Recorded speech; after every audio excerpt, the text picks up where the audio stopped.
नमस्ते मित्रों, मेरा नाम है राकेश कोठड़िया। आज का हमारा प्रश्न है, बहुत सारे अच्छी ब्लेसिंग्स, आशीर्वाद, श्राप, ये सब क्या है।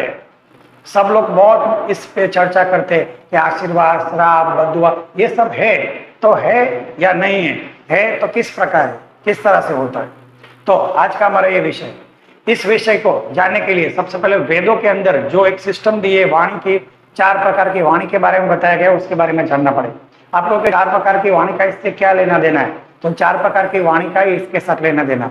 सबसे पहले वेदों के अंदर 4 वाणी का वर्णन किया गया है। पहली वाणी है वैखरी वाणी, दूसरी वाणी है पश्चंती वाणी, तीसरी वाणी है मध्यमा वाणी, चौथी वाणी है परावाणी।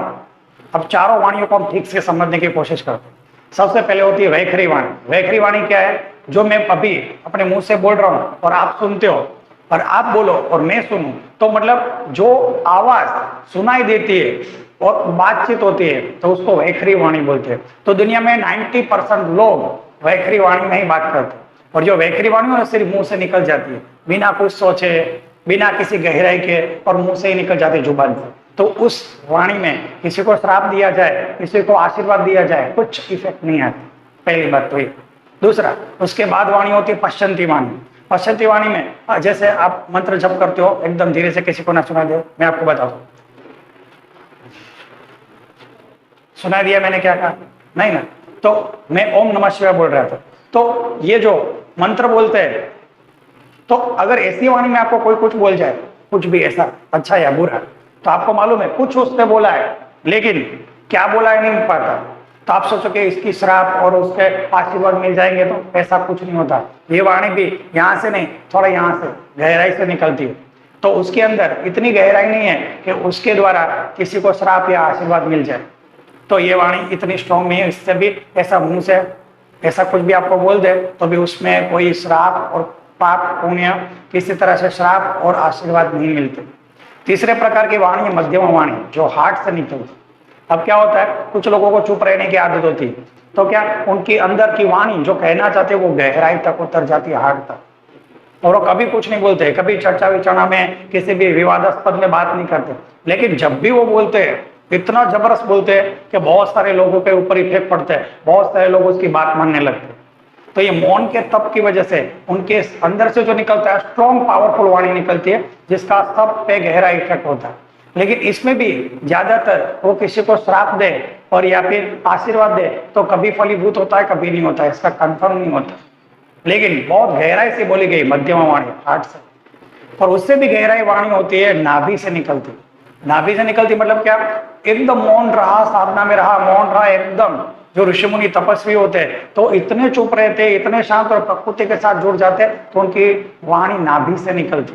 और नाभि से निकलती है, इसका जरूर नहीं कुछ बोले, वो कुछ भी ना बोले तो भी होता है। अगर वो जो स्थित गुरु है, जो तपस्वी है, जो सिद्ध है, उसके आप पैर छुए जंगल के अंदर, जो बरसों से तपस्या कर रहे हैं, तो ऐसा जरूर नहीं कि आपको तथास्तु बोले तो ही आपका अच्छा हो। वो कुछ नहीं बोलते तो भी नाभि से इनकी खुशी का ठिकाना नहीं रहता। कभी कभी तो अंदर से खुश हो जाते और बाहर से तथास्तु नहीं बोलते, लेकिन वो परावाणी से भी उसकी आवाज निकल ही गई, साइलेंट मोड में वो बोल चुके। तो साइलेंस में बोलते हैं, ऐसा जरूर नहीं कि मुंह से बोलना जरूरी। परावाणी में शब्द के बिना महसूस किया जाता है और उसका भला है, अच्छा बुरा होता है। पर अगर वो श्राप दे दे, भले मुंह से श्राप ना दे, लेकिन अंदर से वाणी निकली तो बुरा हो जाता है। तो ज्यादातर ऐसे तपस्वी सिद्ध बुरा मानते नहीं, ज्यादातर उनसे मुंह से सिर्फ आशीर्वाद ही निकलते। तो कभी भी आपको कोई तपस्वी मौन गुरु मिले तो उनके आशीर्वाद लेने चाहिए, शायद वो हमसे खुश हो जाए। तो अंदर से परावाणी से बोलेंगे, उनके कोई शब्द नहीं होते, परावाणी में कोई शब्द नहीं होता,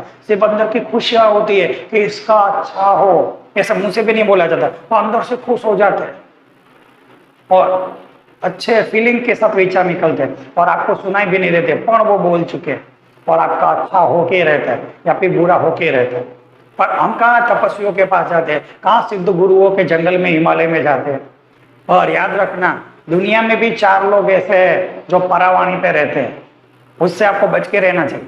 पहला है छोटे बच्चे।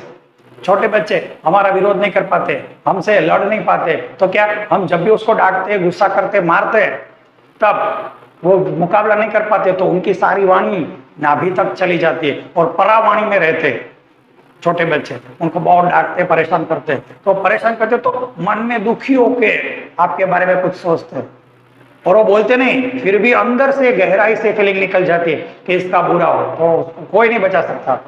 और अगर बच्चों को कुछ अच्छा अच्छा खाना बांटा जाए, खुश किया जाए, तो बाहर से भले आपको थैंक यू, ये बच्चा है थैंक यू नहीं बोलता है, इतना छोटा बच्चा है वो थैंक यू ना बोलना भी नहीं मालूम, लेकिन अंदर से उसको खुशी इतनी हुई है वो बता नहीं सकता, वो कुछ बोल भी नहीं, पर अंदर से ही खुश हो गया, तो आपका भला हो सकता है। ऐसा ही दूसरा इंसान कौन है? तो अशक्त बूढ़े लोग। अशक्त बूढ़े मतलब क्या? ऐसे बूढ़े लोग जो आपका विरोध नहीं कर सकते, आपके लड़ नहीं सकते, ऐसे पैसे वाले और पावरफुल बूढ़े लोगों की बात नहीं कर रहा हूं, एकदम अशक्त, जिसके शरीर में शक्ति नहीं है और जो किसी भी प्रकार से आपका विरोध नहीं कर सकते, ऐसे बूढ़े इंसान को अगर सताए तो वो तुरंत परावाणी में चले जाते हैं। वो आपका विरोध नहीं कर सकते, लेकिन अंदर से उसको दुख होता है, तो फिर आपका ठीक नहीं हो सकता। और अगर वो अंदर से खुशी हो जाती है, आप उसको थोड़ा खाना दो, थोड़ा घूमने ले जाओ, थोड़ा अच्छा, तो अंदर से इतने आशीर्वाद निकलते हैं कि आप बात ही मत पूछो। वो बाहर से कुछ नहीं बता, लेकिन अंदर से खुश हो जाएंगे, तो आपको भला हो सकता है। तीसरे होते हैं मानसिक रूप से विकलांग लोग, जो मानसिक रोग से पीड़ित है, उसको आप मजाक मस्ती उड़ाते हो तो आपका विरोध नहीं कर सकते, आपको मार नहीं सकते, लेकिन वो हमेशा परावाणी में रहते हैं।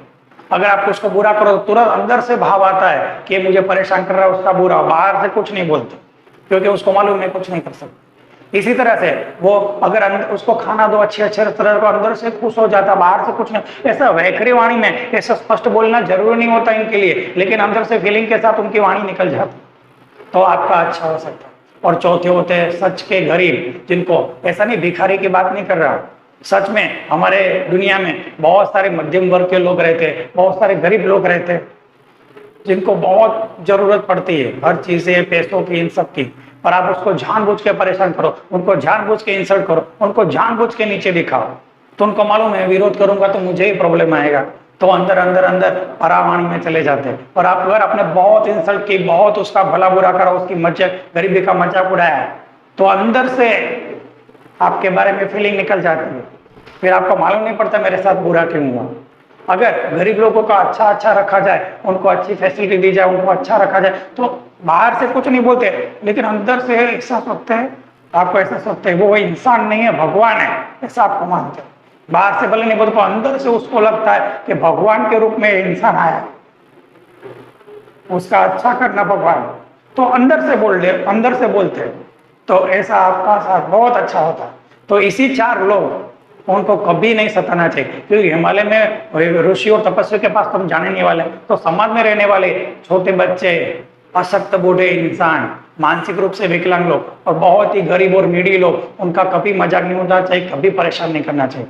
तो ये श्राप और दुआ और एक पुण्य आशीर्वाद हमारे बीच के लोग आपको देते, लेकिन हमें पता ही नहीं चलता। तो आशा करता हूं ये वेदों के जो सिद्धांत है उसके हिसाब से आपको समझ में आया होगा कि 4 लोगों को कभी नहीं सताना चाहिए, और ज्यादातर तो किसी को भी नहीं सताना चाहिए, किसी को भी ब्लैकमेल नहीं करना चाहिए, किसी को भी परेशान नहीं करना चाहिए। मालूम नहीं कौन सा इंसान कब परावाणी में पहुंच जाए और आपके साथ मुंह से कुछ ना बोले, लेकिन अंदर से ऐसे पावरफुल भाव निकल जाए कि आपका अच्छा और बुरा हो सकता है। तो हमेशा अच्छा करने की कोशिश करो, ताकि परावाणी में आपका अच्छा सोचे। ठीक है, अगर आपको वीडियो अच्छा लगा तो चलो सब्सक्राइब कीजिए। सुनने के लिए थैंक यू। जय गुरुदेव।